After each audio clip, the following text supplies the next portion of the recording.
This is a production of PBS Charlotte.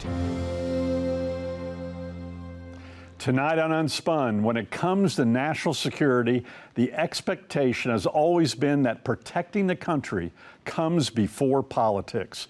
But in today's political climate, many are asking a simple question. Is that still true? Next, I'm joined by former FBI leader who has spent his career on the front lines of national security and homeland defense, and will unpack the top 5 homeland security risks. In today's America, welcome to the spin game. Believe me, I know, I'm Pat McCrory. When I was governor and mayor, I played the spin game. I was played by the spin game. But aren't we all done being spun? Let's take the spin out of the world we're in, here on Unspun. Good evening, I'm Pat McCrory. The Department of Homeland Security is one of the most powerful and complex agencies in the federal government. It oversees border security, cyber defense, terrorism prevention, and critical infrastructure protection, responsibilities that touch almost every part of American life. So when there's a sudden leadership change at the top, like the recent firing of our Homeland Security Director, it raises important questions about stability, strategy, and the direction of national security policy. Both sides of the aisle criticized Secretary Noem's leadership, including North Carolina Senator Thom Tillis, who recently delivered a very blunt assessment of her failures in a recent congressional hearing on everything from FEMA disbursements to her handling of the immigration sweeps in Minnesota. We're beginning to get the American people to think that deporting people is wrong. It's the exact opposite. The way you're going about deporting them is wrong. The fact that you can't admit to a mistake, which looks like under investigation, is going to prove that Ms. Good and Mr. Petty probably should not have been shot in the face and in the back. Law enforcement needs to learn from that. You don't protect them by not looking after the facts. Not only should the FBI be investigating it, but every single law enforcement agency in that jurisdiction should be invited to it, so our law enforcement officers do not have this pall cast upon them. Chris Swecker knows the world of Homeland Security from the inside. The former Assistant Director of the FBI and former head of the FBI's Charlotte Field Office has spent decades working on counterterrorism, national security, and major criminal investigations. Chris, thanks for joining us on Unspun. Good to be here, Mr. Governor. Well, recent news scares the heck out of me, and that is the possibility of terrorist attack because of the Iran war by drones. And the reason I'm worried about it is because over 20 years ago, when I was on Homeland Security Advisory Commission after 9/11, Secretary Chertoff said in my last meeting, I'm worried about drones. And I went, why? He said the technology is very simple and the enemy's going to get it sooner or later. Well, I guess now is sooner and later.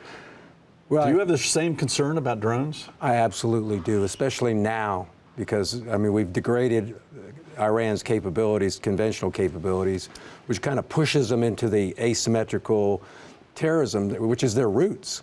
And then when you're talking about drones, you're talking about, again, a very simple technological contraption, if you will. That's what makes it so dangerous. And cheap. Yeah, cheap. And that's what makes it dangerous, because there isn't a whole lot to it, and there are a lot of them out there in this country. I mean, drones flying over the battlefield you would expect, and I think you have countermeasures for that. Drones flying, you know, in LA and across our country, I mean, I think we've shown in the past that we don't have the ability to detect a hostile drone from a commercial drone or a delivery drone or somebody's just doing a survey or a press drone. So, yeah, I don't know how you make that distinction. We got our work cut out for them here. In fact, when I was governor, I didn't know this until I got elected governor, but all of a sudden the new drone technology had really entered the atmosphere, especially in the private sector. And we had to start writing policy for drone. And if it were up to me, I wouldn't allow them because of Secretary Chertoff warning to me many years before that. But look at all the toy drones, look at all the agricultural drones, the photography, developers use them, travel and tourism use them. How can we tell a difference at a football game or another major event or coming from the Pacific Ocean into California, which is what the FBI has warned us about? Well, we talk about things flying below the radar. Well, that's what these drones do. I mean, I don't think that the smaller drones can be picked up by radar. And then I don't think that radar, even they do pick them up, can distinguish between a bad drone and a commercial drone, or a drone that's just somebody's just using as a hobby. Yeah. Let me bring up another thing he warned me about long ago was cartels, the Mexican cartels, and then we're going to get into some other tough subjects. He said, I'm worried about the cartels. They're killing judges and politicians in Mexico or threatening their lives. 20-some years ago, he said, they're going to start threatening our elected officials and judges right across the border. Is that a concern of yours? Was it a concern of yours? It was, and it is. I mean, we see now our Attorney General is living in a military compound because of cartel threats.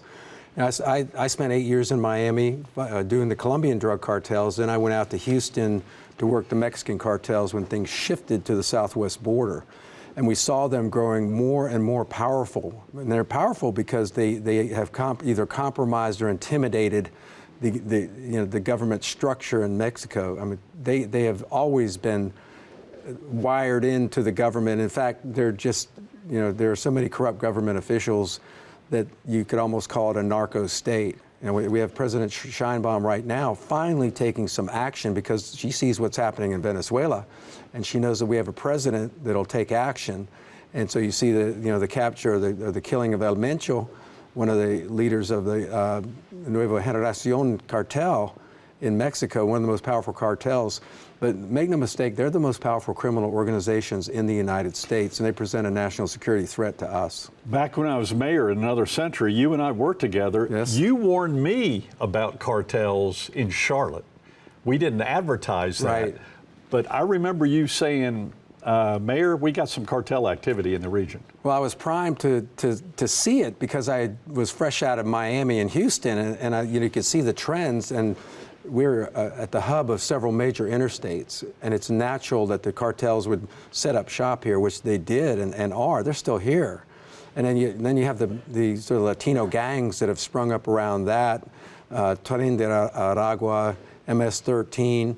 They all work together. I mean, they sort of collaborate at times. Yeah. And it presents a pretty serious threat to law enforcement because they get the same weaponry, probably better weaponry. They have drones. They have military vehicles. They have anti-tank weapons. You go to any frontier town in Mexico, and it's a war zone. Yeah. All right, we're going to get into a tough subject that Thom Tillis recently did not hold back on. There was no unspun with Thom Tillis talking about Secretary Noem. I personally think she was over her head from the beginning. I mean, she was governor over a state that has less people than Charlotte. Right. And more cows than people. And she was doing videos and so forth.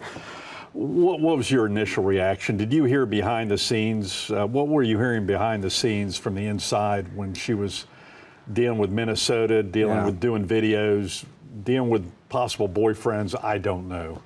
Yeah, I echo, and what I've heard echoes what your opinion and mine as well. She was over her head. I liked her as a governor. Yeah. She's governor. Nice person. Yeah. I'd met her. Very visible, very proactive in bringing business and making it a welcoming place for new businesses, and really successful in that area. But in Homeland Security and law enforcement, I don't think she had an idea. She sort of defaulted to what she did well, which is PR. And hence some of the issues around the big advertising campaign. I didn't like to see her riding, with the cowboy hat and the raid jacket and the hat and everything. It didn't go over. It didn't fit with her. She doesn't present the image or have the skill set to deal with things that you and I were talking about over this table.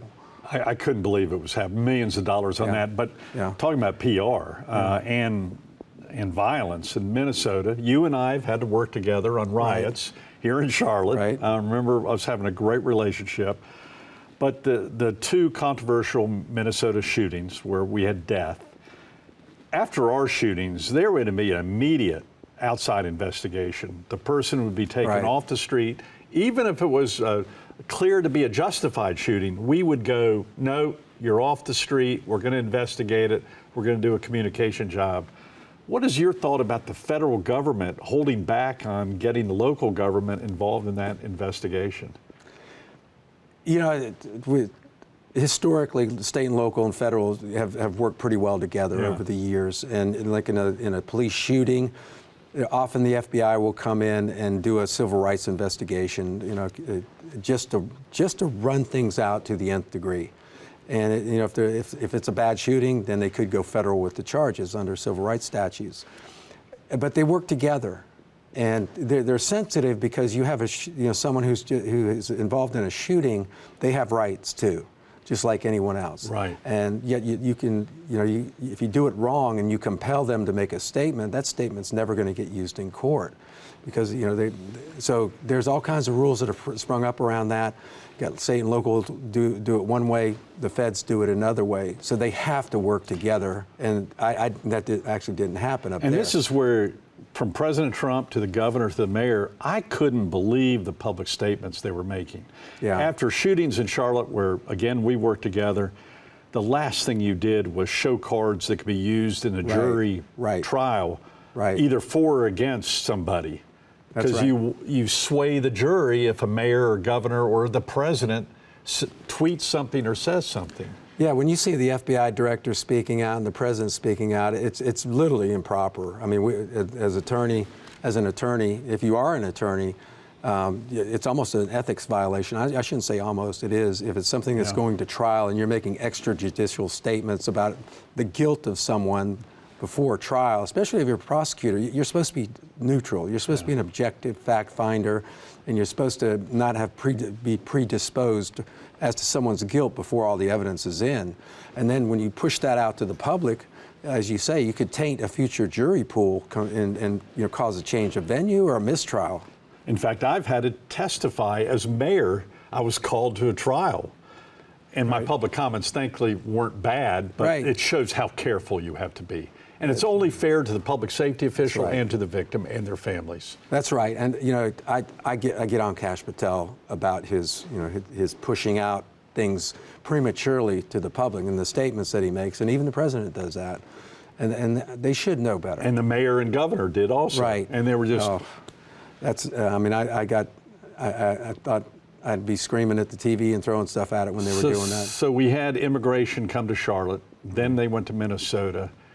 It's a fine line right now we're walking in that. It is. So what do you recommend for Homeland Security and the new Homeland Security Director? Yeah, I mean, the public buys I think the general public buys the idea of criminal aliens, getting them off the streets. But when they perceive that they're just running up numbers by going to the Lowe's and the Home Depot's parking lot. So look, we're both conservatives. We can talk like this. They don't need that optic. There are plenty of bad guys out there, really bad guys out there. And I think, when you're pushing daily operations and you're doing them so quickly and you're out on the street all the time, you don't have time to plan very well. And so things go south pretty quickly if you're not planning for things to go bad. And then you got people out there interfering with what you're doing at the same time. So I think DHS has to take a step back and start getting into more deliberate operations as opposed to the jump out stuff that they're doing now. And the officers out there, whether federal, state, or local, being cussed at and sworn at, and people throwing things, which I've had to deal with my National Guard. Yeah. It's tough out there. But if you add even more fuel to the fire, whew. So I think they were telegraphing what they were doing so much. They were out there and looking like a SWAT team, a Delta Force out there daily on the streets, and everybody knew what they were doing. I think a little more discretion, plainclothes stuff, would go a long ways. So in the remaining minute, what's happening that we don't know with the Iran crisis and Homeland Security, with the immigration issue, with the controversy that we're seeing with Homeland Security? Is there something that we don't know that's happening that we think is happening or don't know is happening? I mean, we had 4 years of open borders, and I don't think you can overstate how catastrophic that was to this country. We had 70,000 special interest aliens getting across. These are people by definition are hostile to this country, yet we let them in. 2 million gotaways.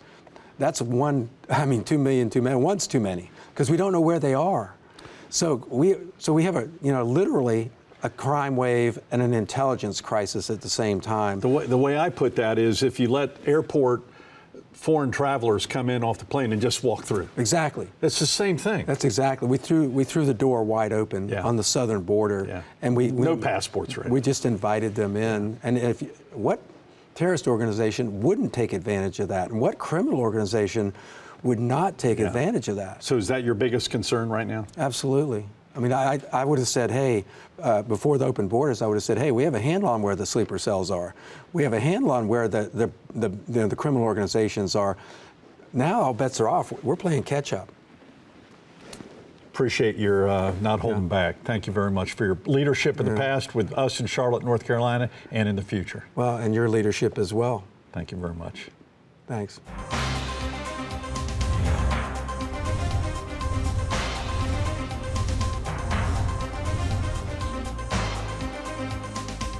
All right, it's time for Top 5 Unspun Countdown. Tonight's very interesting. Don't miss this now. The top 5 Homeland Security threats. This comes from Pat McCrory and his extensive experience on Homeland Security Advisory Commission and as mayor and governor. Top 5. We don't talk about these much, but you got to take it very seriously.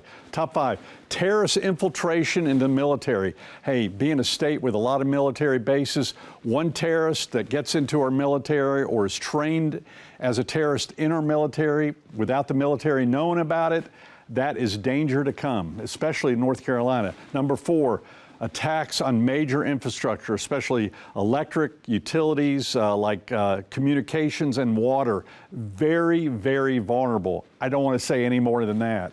Number 3, lone wolf terrorism. These are tough to track down because they can come out of nowhere, and we've seen this in past history, and sadly, we'll probably see it again. Number 2, attacks on our financial systems. We saw how the whole financial system was impacted by 9/11.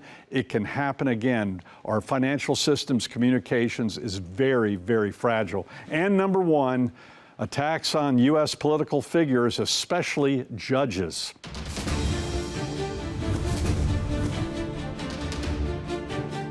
Time now for Unspun One-on-One. Joining me tonight is Tony Messia, the editor of the Charlotte Ledger. Tony, it's great having you back. Thanks. Great to be here, Governor. Thanks. A lot's going on in Charlotte, the state, and the nation, and internationally. It certainly is. I enjoyed your conversation, that last segment. You know, a lot of times we think of these national security issues. You see a lot of, you see attacks on New York, D.C. How much do we have to worry about this here in North Carolina? Well, it goes back 20-some years. Ever since 9/11, I think we have to be worried here in North Carolina. I was extremely worried. In fact, the former FBI director, Chris, and I worked a lot together when I was mayor. I mean, as I said in the show, he advised me that there are potential cells right around Charlotte that we ought to be very concerned about. So at that time, remember how paranoid we were after 9/11? We were looking for people taking pictures of buildings or roadblocks or stores that might be selling explosives. I mean, so if that was happening then, it's happening now.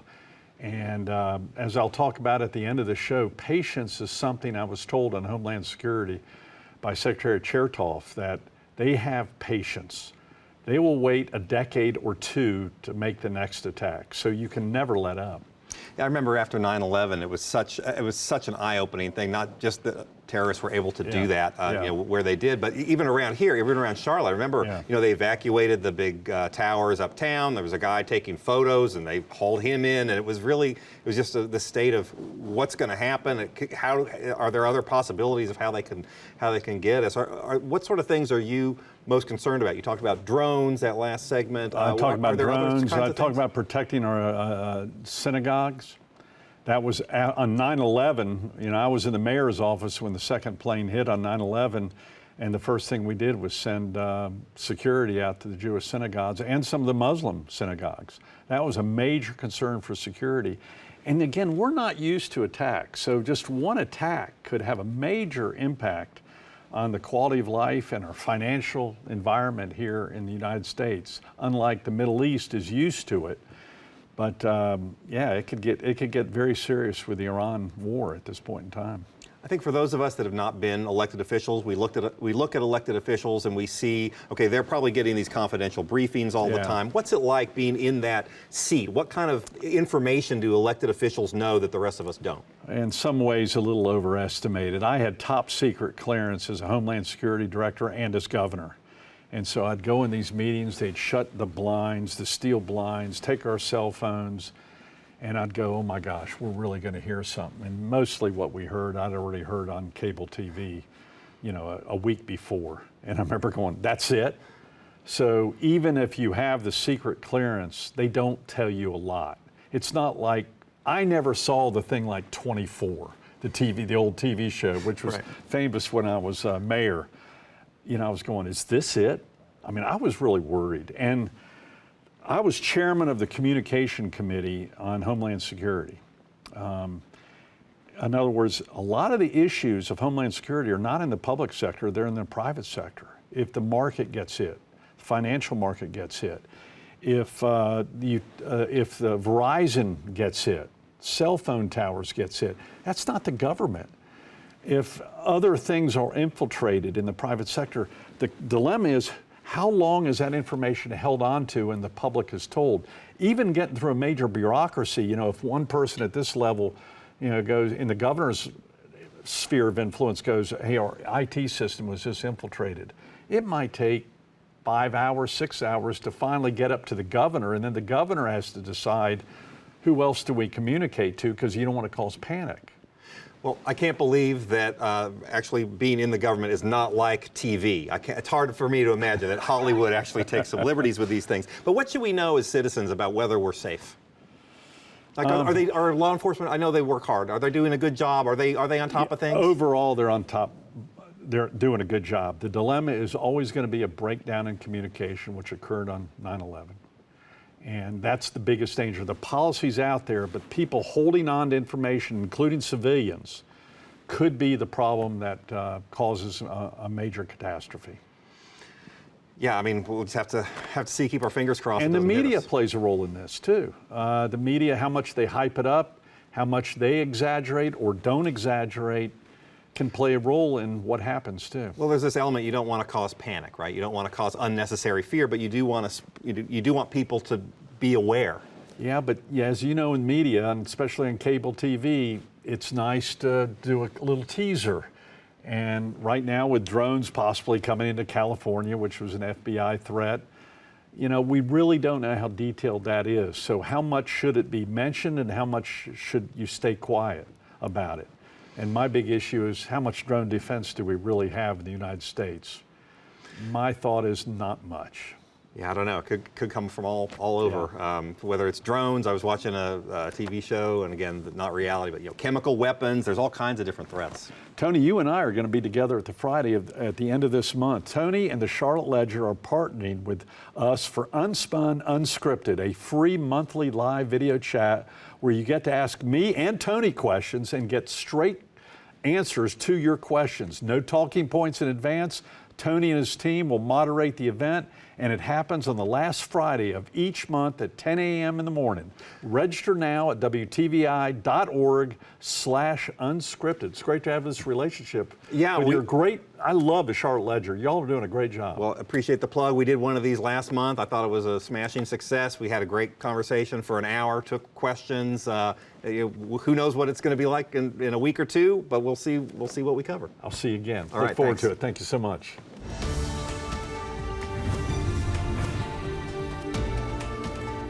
In a time when national security is back in the headlines, it's worth remembering a few hard truths about what it actually takes to protect a free country.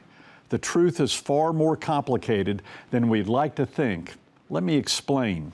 In 2004, I was honored to be appointed by the first Homeland Security Director, Tom Ridge, to the 15-member Homeland Security Advisory Commission. And at that time, I was the only mayor in the United States serving on that board. During my 4 years on that council, I came to two major conclusions. First, a free country is, by its very nature, a vulnerable country when it comes to terrorism. There is no way to put fences around every public space, our parks, government buildings, entertainment events, or even our schools. And even if we could, no one would want to live that way. There will always be gaps in security, and those who want to do us harm will always look for and eventually find those holes, those gaps. Unless, of course, public sentiment changes about becoming a nation living behind barbed wire fences and security checkpoints everywhere we go. The second lesson I learned is about the people who want to destroy our country's way of life. They are very patient. In fact, patience may be a terrorist's greatest strength. They are willing to wait weeks, months, years, and even decades between attacks. But our culture is very different. We have little patience. We want wars to last weeks, not decades. And after an attack, we want to return to normal life quickly as possible. In many ways, our 24-hour news cycle is a weakness because our enemy understands that cultural reality. So as a country, we must continue to walk a very fine line, protecting ourselves from real threats without surrendering the freedom of movement and open society that define who we are. We can't afford to live in fear, but we also can't afford to let our guard down. And that balance may be one of the greatest tests of a free society. Well, that's the truth as I see it. See you next time on Unspun. Good night.